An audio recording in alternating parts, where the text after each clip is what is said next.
be fɛ k'aw ka feerefɛnw lakodɔn ka sanni ni feere kɛ aw sigiyɔrɔ la ka sɔrɔ ma sɛgɛn o ma musaka caman bɔ. Monplan B bɛ aw de kama. Monplan B ye cakɛda ye baara ɲɛdɔn bɛ min na. Monplan B ka clientw lamɛn ni k'u bilasira wa baarakɛminɛn kɛrɛnkɛrɛnnenw b'an bolo k'aw ka haminankow bɛɛ la ɲɛnamaya. An ka cakɛsiraw ye e-commerce aw ka jagofɛnw lakodɔnni sanni ni feere bɔlɔlɔ kan n'o ye internet ye k'i ka minɛn sannenw las'i ma f'i sigiyɔrɔ la. Prestation de services, conception de plateformes numériques, digitalisation intégrale des services. O ta bannen dɛ aw bɛ se k'aw ka feerefɛnw bila an ka siti kan fu falaki musaka bɔ t'o la ka yɔrɔ kɛrɛnkɛrɛnnen bɛ siti kan min b'a to aw ka feerefɛnw tɔ bɛ lakodɔn n'o y'an ka butigi ye musaka dɔɔnin b'o la sabu n'i y'i ka jagofɛn bila o plateforme kan bɛɛ lajɛlen b'a ye. Monplan B aw ka informatique ko mago k'a daminɛ maintenance la ka taa se réseau ma système baaraw an bɛ nin bɛɛ kɛ aw ye. Monplan B commerce général bilasiralikanw ni ladilikanw sondage enquête d'opinion intégration, analyse et transformation de données. Monplan B k'aw ka marché ko ɲɛnabɔ sariya kɔnɔ. Monplan B ka sanni ni feere kɛ internet kan teliya nɔgɔya ani lafiya kɔnɔ. N'aw bɛ kunnafoni wɛrɛ nɔfɛ sa a ye nɛgɛjuru sira banban 68 48 80 80 walima 73 73 33 40. Email info@monplanb.net. An ka site web sa o ye www.monplanb.net. Monplan B lakana jɛlenya ani teliya.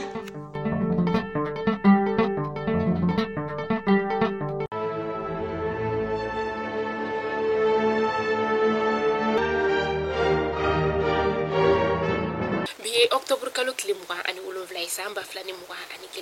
aw minnu b'an filɛ sanga a n'a ka wagati an ka bɔlɔlɔ kana la Mali kɔnɔ yan ka taa se Mali kɔ kana ma an bɛ aw bɛɛ lajɛlen fo a ka wagati o cogoya la aw bɛ sigi k'aw ka kunnafoni min b'a kɔnɔ Mali kunnafoni.net ale jabaranin kan ni y'o waati seli a y'aw bisimila.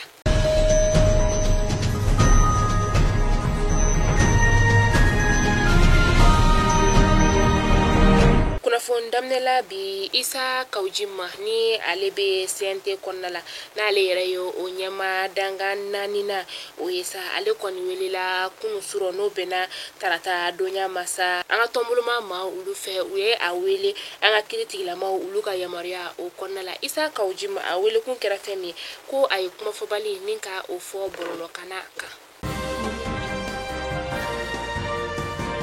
Segu Sebakan kasara dɔ o kɛra yen nɔ min ni a kɛra sababu ye ka maa 8 ka o bɔnɛ ani na maa 6 olu kɔni fana jogina a kɛra octobre kalo tile 25 a kɛra yɔrɔ min na sa o de ye Kɔnɔbugu ye. Kɔnɔbugu ni Segu ni ɲɔgɔn cɛ kilomètre 7 o bɔɲɔngo de don a kɛra Bamakɔ ale ni Segu sira o la a yirala k'a fɔ ko bolimafɛn min n'ale bɛ maaw ta ka taa dugutaga la ale kɔni tun bɛ ka bɔ an ka faba kɔnɔna la ni ka i kunda Segu dugu o de ye kansa a kɔni tɛmɛtɔ la a y'a sɔrɔ bolimafɛn dɔ o kɔni cɛnni tun bɛ sirada o la a taara baga o bolimafɛn de ma ni ka don a la maa minnu kɔni bɛ yen nɔ ni olu jogina u y'u ta ni ka taa n'u ye Segu lapitaniso la maa minnu fana tayana sa olu ta ni ka taa n'u ye Subona.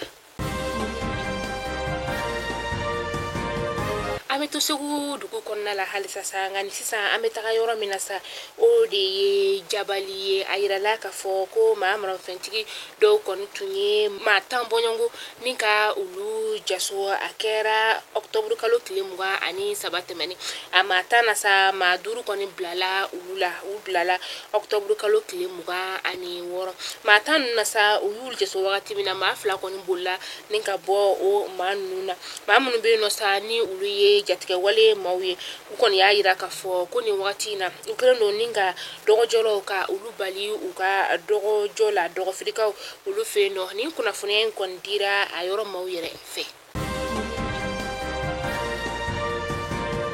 An ka waribon tigilamaw ni o ye banki ye sa a yirala k'a fɔ olu kɔni bɛna lɛrɛ 70 ni 2 baara bila ni ka o boloda min n'a daminɛna bi octobre kalo tile 27 u ka baara bila in yɛrɛ kun ye fɛn min ye sa o de ye k'a yira k'a fɔ o bɛ ka tomi 13 ni ka o laɲini de kɛ min ni bɛnkan tun kɛra o kan o wagati kelen fana na an ka lakɔlila karamɔgɔw fana minnu n'olu ye bolonɔbila kɛ octobre kalo tile 15 san 2016 olu bɛ baara bila o la fo ka taa se sanfɛ kalanso lakɔli karamɔgɔ ma olu fana bɛ badabada baara bila la.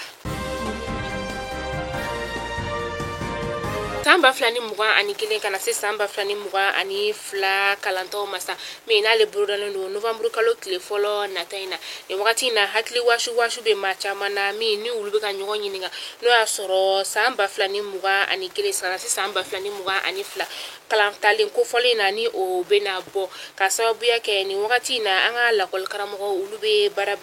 barabla o la ka sababu yake uni anga jamana marabo no e chama chafanga la teme bo isa ululuma benga foke la kol karamo munu yere sa nu ulube ka la yinu ka article bisabani konotona ko ka o sigisenka na gouvernement mo fana be ka yirula ka fo ko ka yelema do article bisabani konotona na o tiga ke ulu fana fela kuyi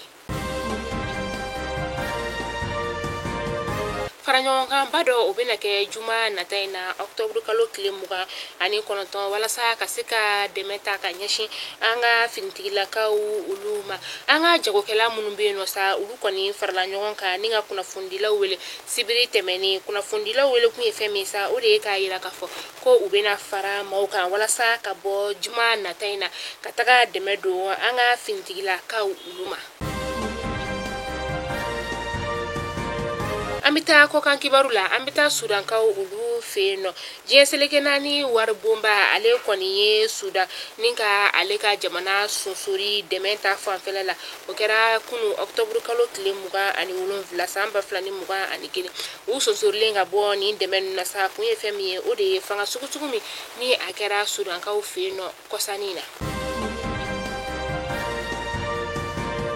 mali kuna foni jabarani la jaba kuna foni damana mtumbi ambulo kora bini ngada au kile na bela jinin kuluka kore twini nala manga jona me nyoko sora no shini inshallah kuna foni kura ulu keneka jano chesa ante segen ka fonya na aisa aituka anga video ka eme ninga toka page ninga toka a partager au mamunu fana be no ni abonente anga page Facebook na anga page YouTube ka amba nyino fe ako abonné anga page Facebook na anga page YouTube oka mamunu be no nulube an la jesanga anaka wakati